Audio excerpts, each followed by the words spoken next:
అక్షర TV news బులెటిన్ల ముందుగా headlines. Warangal super speciality ఆసుపత్రి నిర్మాణ విషయంలో ఇష్టరీతిన అంచనా వ్యయం పెంచడంపై అధికారులపై సీఎం ఆగ్రహం.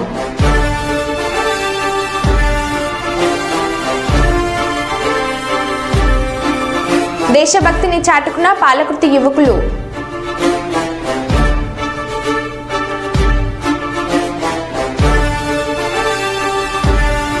డీఈఓను సస్పెండ్ చేయాలని ఏబీవీపీ నాయకులు డిమాండ్.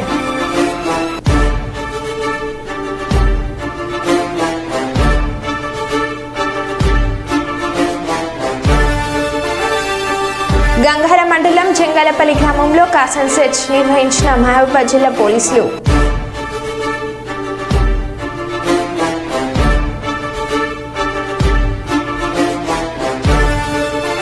నిజమైన ప్రజా సంక్షేమం అందించే కూటమి ప్రభుత్వమే ఎమ్మెల్యే జ్యోతుల నెహ్రూ.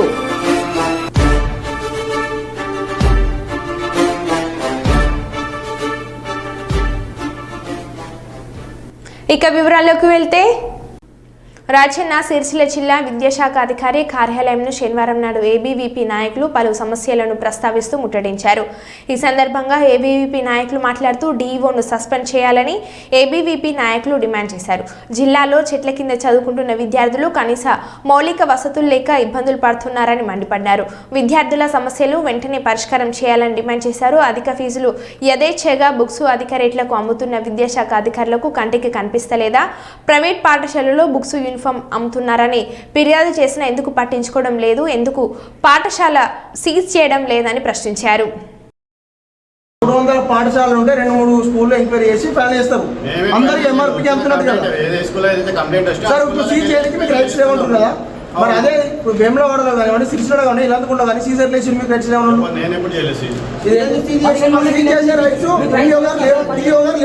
కొంచెం డిఓ గారు లేవన్నారు. మరి ఏంటి సీజింగ్ చేయాలంటే ఏంటి? ఇవి సీజ్ చేసిన ఫోటోలు కాదు. ఇవి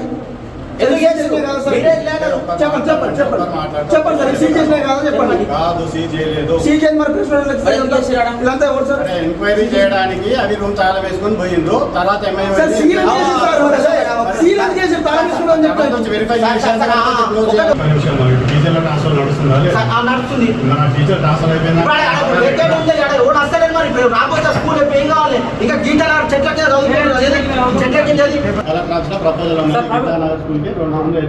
ప్రైవేట్ స్కూళ్ళకి అనుమతులు లేవని మీకు 6 నెలల నుంచి మేము విత్ ఎవిడెన్స్ వాళ్ళు వేరే స్కూల్లో పర్మిషన్ పెట్టుకొని అమ్ముతున్నారు. జీసీలు వేరే పేరు మీద ఇస్తారు. డ్రెస్ కోడ్ మీద వేరే ఉందని మీరు పంచనామా వేసినందుకు ఎలాంటి పర్మిషన్ లేవని పంచనామా వేసి ఇచ్చింది. కాపీ కూడా ఉంది. దాని మీద ఏం చర్యలు తీసుకున్నారు మీరు? ఇబ్బంది అవుతుంది కాబట్టి మేము ఒక విషయం స్కూల్ స్టార్ట్ కాకముందు చెప్పిన పిల్లలకి ఇబ్బంది కావద్దని మేము ముందే చేద్దాం. స్కూల్ పిల్లలకు ఇబ్బంది కావద్దని స్కూల్ స్టార్ట్ కాకముందుకే మేము 1 ఇయర్ నుంచి చెప్తున్నాం. మీరు ఎందుకు దాన్ని యాక్షన్ తీసుకోలేదు? ఫైర్ అండ్ సేఫ్టీ వచ్చింది దానికి సీజ్ చేస్తున్నాడు. ఎందుకు చేసుకొని తెలుసు. డిఓ ఉండగా నాకు పైసలు ఇస్తున్నాడు ఎంఈఓ అన్నాడు. ఫైన్ ఎవిడెన్స్ చూపెడతా. మీ అన్న ఆరోపణ చేసిన ఒక మండల విద్యాశాఖ అధికారి డిఓ మీద ఆరోపణ చేసిండు. డిఓ ఉండగా నాకు పైసలు ఎందుకు ఇస్తారు? డిఓ స్కూల్ వాళ్ళు ఏం మాట్లాడుకున్నారు నాకేం తెలుస్తుంది చెప్పిర్రు. ఈ స్కూళ్ళల్లో వేల ఫీ కంప్లైంట్ ఇచ్చిన తర్వాత మీరు 1 ఇయర్ అవుతుంది. 1 ఇయర్ నుంచి ఎంఏ కంప్లైంట్ ఇస్తే మీరు ఏం తీసిర్రు? నేను ఒక స్కూల్ పాలన స్కూల్ ఇచ్చినాం. విధంగా 1 ఇయర్ నుంచి ఎంక్వైరీ జరుగుతుందా? తర్వాత 2 రోజులు 3 రోజులు స్కూల్ పని చేసి 4వ రోజులు తీసుకున్నాం. దానికి ఫైర్ సేఫ్టీ లేదు. గ్రౌండ్ పర్మిషన్ కింద ఒక్కొక్కరు ఏడుతుర్రు. చెట్ల కింద ఇవన్నీ కనబడితే ఇవన్నీ కనిపిస్తలేదా? గవర్నమెంట్ స్కూల్ ఎందుకంటే స్కూల్ లేదని చెప్తున్నా. మీరు ప్రైవేట్ స్కూల్ తొందరగా మారుతారని చెప్తున్నారు. ఎందుకంటే ఇలా గవర్నమెంట్ స్కూళ్ళకి ఇన్ని సమస్యలు ఉంటే ఏం జరుగుతుంది? స్వయాన చెప్పిండు మాతో ఎంఈఓ రఘుపతి చెప్పిండు. డిఓ గారు ఈరోజు తెలంగాణ రాష్ట్రంలో విద్యా వ్యవస్థ ఏ విధంగా ఉందంటే ఒకప్పుడు గత 10 ఏళ్లలో గొర్రెం తింటోడు పోతే ఇప్పుడు కోడిని తింటోడు అన్నట్టుగా, ఒకప్పుడు కోడిని తింటోడు కేసీఆర్ అయితే ఇప్పుడు గొర్రెం తింటోడు రేవంత్ రెడ్డి అన్నట్టుగా ఈరోజు జరుగుతూ ఉంది. ఒకప్పుడు ఉన్నటువంటి విద్యార్థుల సమస్యలు చిన్నవి అనుకుంటే ఇప్పుడు అంతకన్నా దారుణంగా ఈ కాంగ్రెస్ ప్రభుత్వం రేవంత్ రెడ్డి ప్రభుత్వంలో ఇంతవరకు ప్రభుత్వ పాఠశాలలో మౌలిక వసతులు లేవు. అదేవిధంగా ఈ రేవంత్ రెడ్డి అడుగుతున్నాం, తాగనికి మంత్రి ఉన్నాడు కానీ ఈ రోజుల్లో ఈ తెలంగాణ రాష్ట్రంలో కనీసం విద్యార్థులకు విద్యాశాఖ మంత్రి లేకపోయినా అడుగుతున్నాం. నువ్వు వచ్చి 6-7 నెలలు అవుతుంది ప్రభుత్వం వచ్చి, విద్యా సంస్థలు ప్రారంభమై నెల రోజులు అవుతుంది, ఇంతవరకు విద్యాశాఖ మంత్రి లేడు. విద్యాశాఖ మంత్రి లేకపోవడం వల్ల ఈరోజు అడుగుతా ఉన్నాం, ఏ విధంగా విద్యా వ్యవస్థ నడుపుతుందని అడుగుతున్నాం. ఇదే విధంగా చూసుకున్నట్లయితే రాష్ట్ర వ్యాప్తంగా ప్రభుత్వ పాఠశాలలో మౌలిక వసతులు కల్పించాలి, అదేవిధంగా కార్పొరేట్ ప్రైవేటు స్కూళ్ళలో దోపిడీని అరికట్టాలి. ఈ రేవంత్ రెడ్డి గారిని ఒకటే అడుగుతా ఉన్నాం, నువ్వు ఏదైతే ఎన్నికల ముందు హామీ ఇచ్చినావో ప్రభుత్వ పాఠశాలను మారుస్తానో ప్రైవేటు పాఠశాలకు ధీటుగా చేస్తా అన్నావు కదా, ఇదేనా అని అడుగుతా ఉన్నాను. అదేవిధంగా చూసుకున్నట్టయితే ప్రభుత్వ పాఠశాలలో చూసుకున్నట్టయితే అవి బర్ల కొట్టాల కన్నా హీనంగా ఉన్నాయని చెప్తా ఉన్నాం.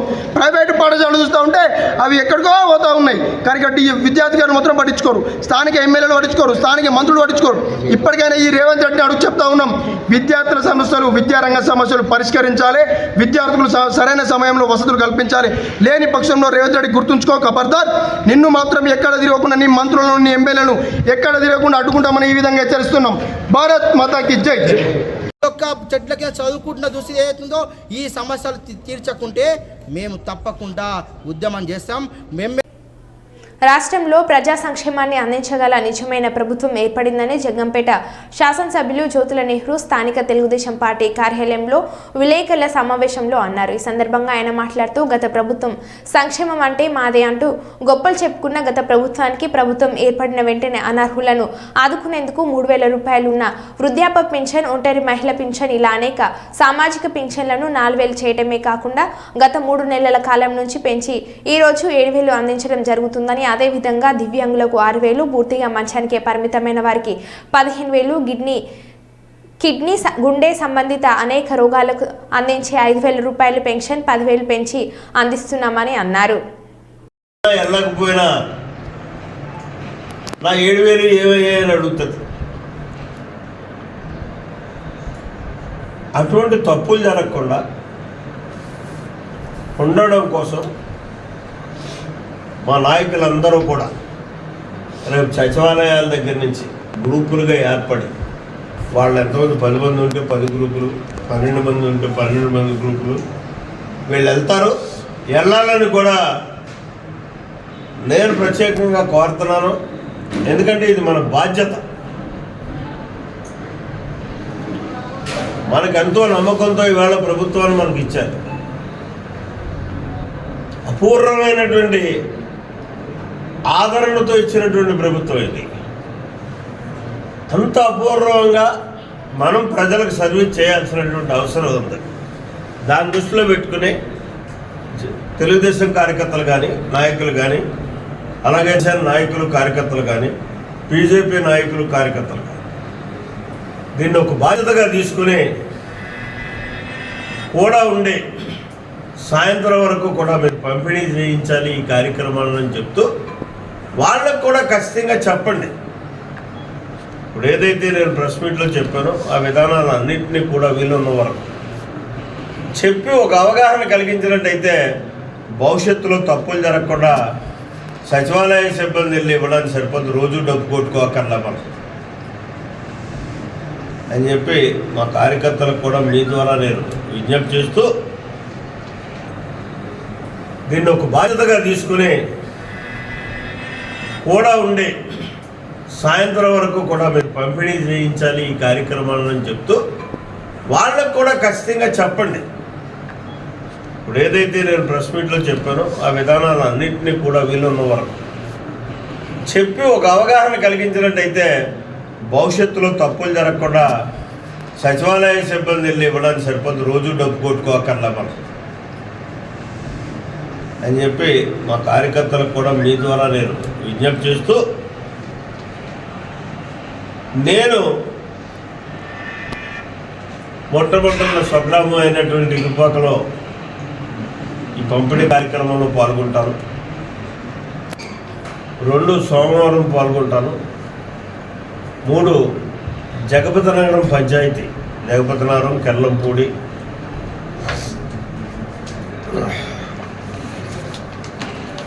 చెల్లంగి 3 గ్రామాలు పాల్గొని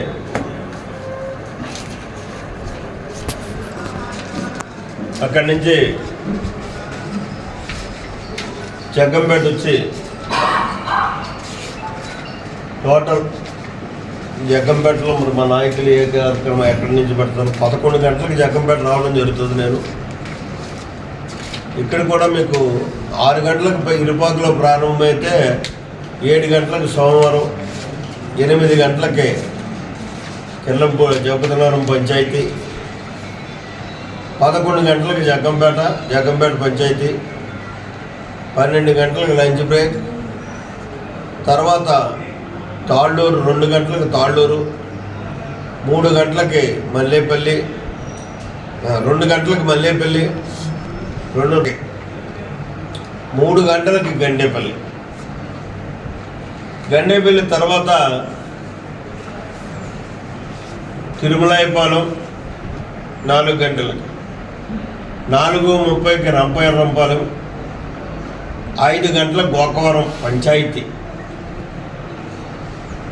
ఇది పెద్దపల్లి జిల్లాలోని రామగుండం పోలీస్ కమిషనర్ కార్యాలయం నందు ఏర్పాటు చేసిన పదవి విరమణ కార్యక్రమంలో Ramagundam police commissioner M Srinivas IPS పాల్గొని పదవి విరమణ పొందుతున్న 7 పోలీస్ అధికారులను వారి కుటుంబ సభ్యులతో కలిసి శాల్వా పూలమాలలతో సత్కరించి జ్ఞాపిక అందజేసి శుభాకాంక్షలు తెలియజేశారు.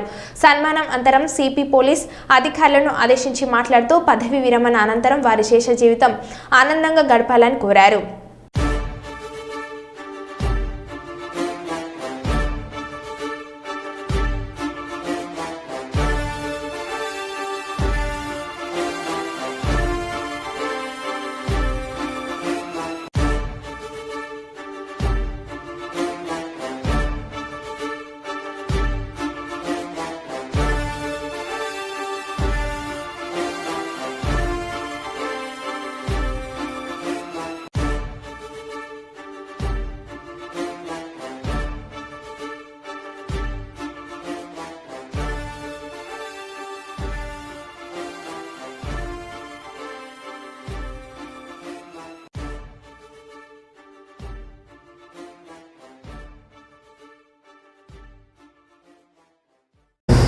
And those who are retiring and their family members, I wish you all the best in coming days.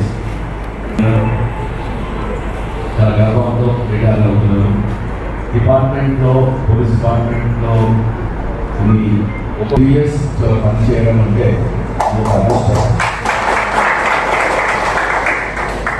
మీరు వేరే డిపార్ట్మెంట్స్లో చాలా వరకు మనం పోలీస్ డిపార్ట్మెంట్ నుంచి చేసేది మనకు కనబడదు. సోషల్గా చూస్తే చాలా ఇంపాక్ట్ ఉంది. ఒక పోలీస్ ఆఫీసర్ ఒక ఊరికి పోయి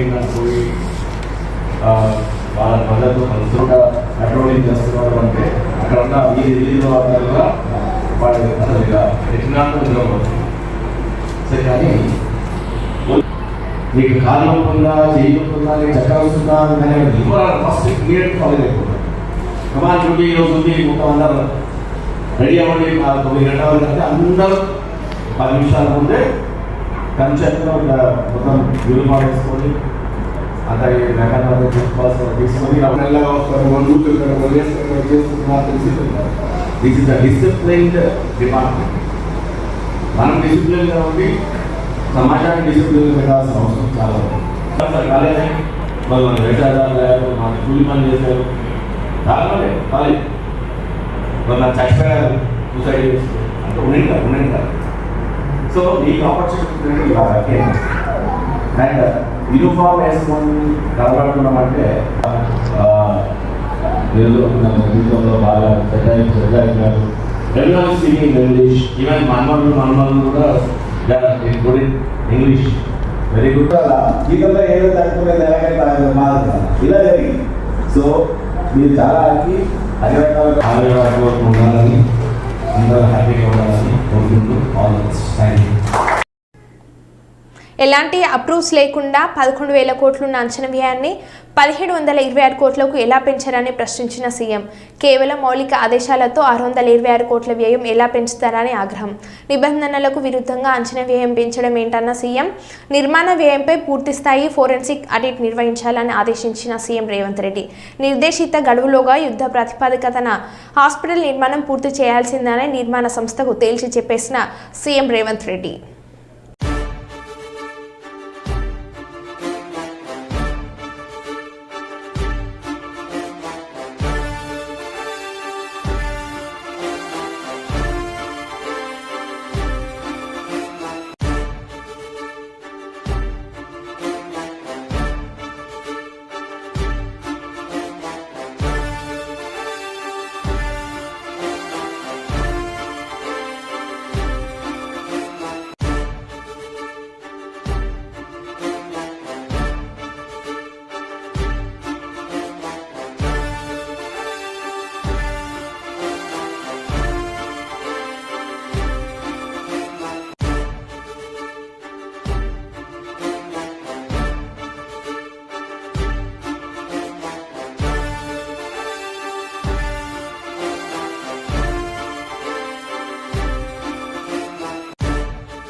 మహబూబాబాద్ జిల్లా ఎస్పీ సుధీర్ రామ్నాథ్ కేకెన్ ఐపీఎస్ స్వయంగా రైడ్స్లో పాల్గొన్నారు. గుడుంబ తయారీ చేసే వస్తువులను ధ్వంసం చేపించారు. అక్కడ గ్రామస్తులు యువత మాట్లాడి వారిలో చైతన్యం కలిగించి గుడుంబ వాళ్ళ జరిగే నష్టాలు వివరించారు. అనంతరం గ్రామ ప్రజలతో గుడుంబాకు వ్యతిరేకంగా ప్రతిజ్ఞ చేయించారు. అనంతరం పొడుగుండ్ల గ్రామంలో గ్రామస్తులు యువకులు విద్యార్థులతో మమేకమయ్యారు. వారికి కష్టసుగాలు బాగోగులను అడిగి తెలుసుకున్నారు. స్కూల్ పిల్లలకు స్కూల్ బ్యాగులు మరియు పుస్తకాలు అందించారు. యువత తలుచుకుంటే ఏదైనా సాధించగలరు అని అన్నారు. దేశ భవిష్యత్తు వారి చేతిలోనే ఉందని అన్నారు.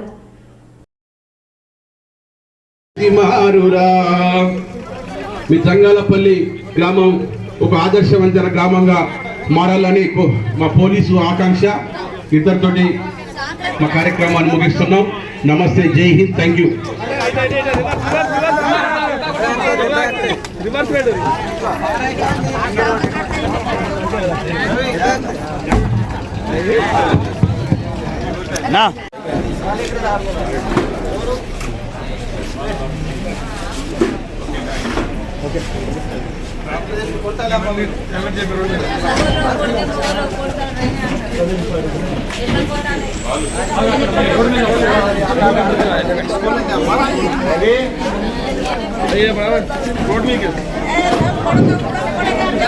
మన గంగారం ఫోర్స్ రండి బాబు. గంగారం కొత్తగూడ ఫోర్స్ వచ్చేసి ఇవన్నీ సీజ్ చేసుకోండి. గంగారం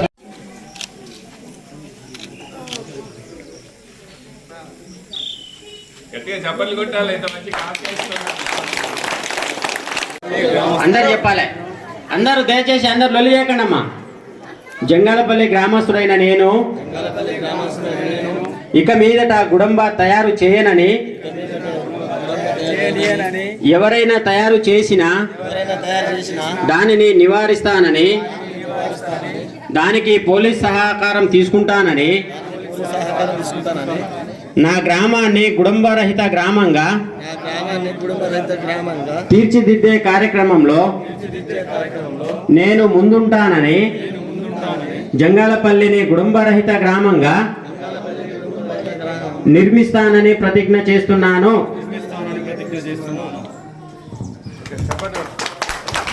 రిక్వెస్ట్ చేశారు ఈ కానిస్టేబుల్ ట్రైనింగ్ కోసం, ఫ్రీ కోచింగ్ కోసం. ఇంతకుముందు ములుగు ఎస్పీ ఉన్నప్పుడు నేను ఆల్మోస్ట్ 600 మెంబర్స్కి అప్పుడు ఎస్పీ ఆధ్వర్యంలో అది ఫ్రీగా కోచింగ్, ఇండోర్ కోచింగ్ ఇచ్చినాం, ప్లస్ ఫిజికల్ ట్రైనింగ్ కూడా ఇచ్చినాం. అది సో ఇట్లాంటివి మనం మహబూబాబాద్ డిస్టిక్లో కూడా చేద్దాం. సో మీరు ఫస్ట్ అది విల్లింగ్నెస్ చూపించాలి. మీరు ముందుకు వస్తే అది నాట్ ఓన్లీ పోలీస్, మిగతా ఎగ్జామ్స్ ఉంటే కూడా దానికోసం కూడా 100% ఇంకా అది మటీరియల్ అవసరం ఉంటే అది కూడా 100% ఇచ్చేసి. తర్వాత ఇంకా కొన్ని ఇష్యూస్ మీరు చెప్పారు, ఎస్పెషలీ ఈ రోడ్ సంబంధించి. ఈ రోడ్ సంబంధించి ఐ థింక్ ఇది ఇక్కడ ఫారెస్ట్ ఇష్యూస్ ఉన్నాయి. సో అది నేను collector sir, DFO and minister madam తోటి డిస్కస్ చేసి దానికోసం మనం ఏం చేయొచ్చు అది ఫైండ్ అవుట్ చేసి మనం 100% సొల్యూషన్ తీసుకుంటాం. తర్వాత ఈ సైడ్ డ్రైనేజ్ గురించి కూడా కొంతమంది చెప్పారు. సో దానికోసం కూడా అది కన్సర్న్ కాంపిటెంట్ అథారిటీ తోటి డిస్కస్ చేసి దానికోసం కూడా మనం 100% చేద్దామని. సో యూత్ పిల్లల కోసం ఒకటే విజ్ఞప్తి, మీరు మెయిన్లీ ఇప్పుడు ఈ అడవి ప్రాంతంలో, ఏజెన్సీ ప్రాంతంలో కొంతమంది ఈ గుడుంబ, గుట్కా, అంబర్, తర్వాత ఈ గాంజాయిలో అడిక్ట్ అవుతారు. సో అది మీరు అట్లా ఏం చేయొద్దు. మీరు మంచిగా చదవండి. మీకు చదవడానికి కోసం మీకు ఏం సపోర్ట్ కావాలో అది 100% పోలీస్ శాఖ తరఫున నేను ఇస్తాను. దాంతోపాటు మీరు మంచి ఆడండి. అది ఈరోజు వాలీబాల్ కిట్ ఇచ్చినాం, నెక్స్ట్ టైం క్రికెట్ ఇంకా మీకు ఏమేమి కావాలో అది 100% నా తరఫున నేను సపోర్ట్ చేస్తాను. బట్ మీరు ముందుకు రావాలి. క్రికెట్ కిట్ నెక్స్ట్ టైం ఇస్తాను.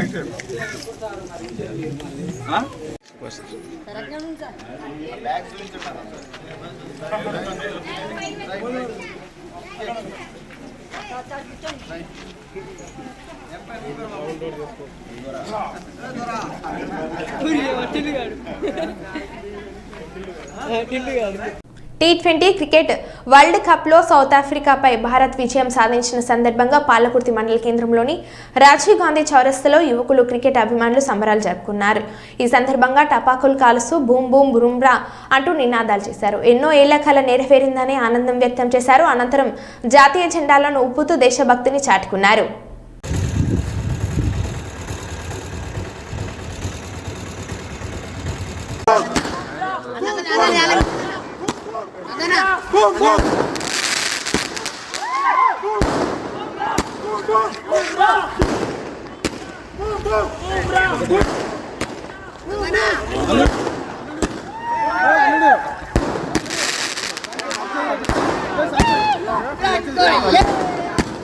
అనేది కనబడదన్న లైట్ కనబడదు అన్నాడు. లైట్ కనబడదు, ఫ్లాగ్ ఒకటే కనబడదు, మనుషులు కనబడరు. ఇట్రా కనబడరన్నా.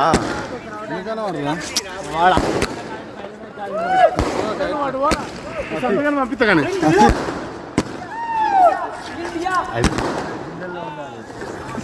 తెలంగాణలోని ప్రతి పౌరుడికి త్వరలో హెల్త్ ప్రొఫైల్ డేటాతో కూడిన హెల్త్ కార్డు ఇవ్వబడుతుంది అని సీఎం రేవంత్ రెడ్డి ప్రకటించారు.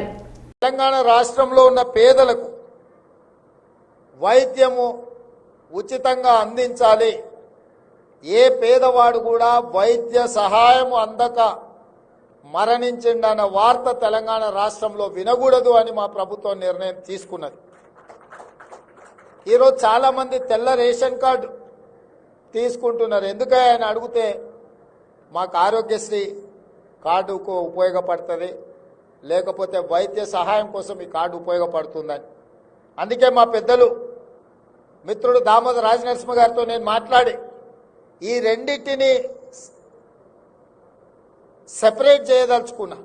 ఈ రాష్ట్రంలో ఉండే ప్రతి పౌరుడికి ఒక హెల్త్ కార్డు ఇచ్చి ఆ ప్రతి పౌరుడికి ఒక హెల్త్ ప్రొఫైల్ బిల్డ్ చేసి ప్రాథమికంగా ప్రతి వ్యక్తికి ఉన్న బ్లడ్ గ్రూప్ కావచ్చు, అతనికి ఉన్న చిన్న చిన్న సమస్యలు కావచ్చు, పెద్ద సమస్యలు కావచ్చు, ముందే వాళ్ళ హెల్త్ ప్రొఫైల్ హెల్త్ చెకప్ చేయించి వాళ్ళకు ఒక యూనిక్ కోడ్ ఇచ్చి ఒక డిజిటల్ కార్డు ఇస్తే అతను ఏదైనా హాస్పిటల్కి వెళ్ళి ఆ డిజిటల్ కార్డు హాస్పిటల్లో ఇస్తే కంప్యూటర్లో ఒకసారి ట్యాప్ చేస్తే అతనికి అంతకుముందు ఏం టెస్టులు చేసిండ్రు, ఏ వైద్యం అందించిండ్రు, అతనికి ఏం సమస్యలు ఉన్నాయి, అతను ఏం మెడిసిన్స్ వాడిండు అంతకుముందు, ఇప్పుడు ఏం చెయ్యాలి అన్నదాన్ని కూడా డాక్టర్లకు వెసులుబాటుగా ఉండడానికి ఈచ్ ఇండివిజువల్ పర్సన్కి ఒక హెల్త్ ప్రొఫైల్ కార్డ్ని క్రియేట్ చేయాలని మా ప్రభుత్వం ఆలోచన చేస్తుంది. తొందరలోనే ఈ రాష్ట్రంలో ఉండే ప్రతి పౌరుడికి ప్రభుత్వం వైపు నుంచి ఉచితంగా వైద్యం అందించడమే కాదు, ఈచ్ ఇండివిజువల్ పర్సన్కి ఒక హెల్త్ కార్డ్ ఇచ్చి ఆ హెల్త్ ప్రొఫైల్లో వాళ్ళకు ఉండే అన్ని అసలు హెల్త్ చెకప్ చేసి వాళ్ళ బ్లడ్ గ్రూప్ నుంచి వాళ్ళ పూర్తి వివరాలు, వాళ్ళకు గతంలో అందించిన వైద్య ఏమి అనేది కూడా అందులో పెట్టే విధంగా దాన్ని అడ్వాన్స్ టెక్నాలజీతో ఇంటిగ్రేట్ చేయాలని మేము ఆలోచన చేస్తున్నాం. మరో బులెటిన్లో మళ్ళీ కలుద్దాం. Stay tune.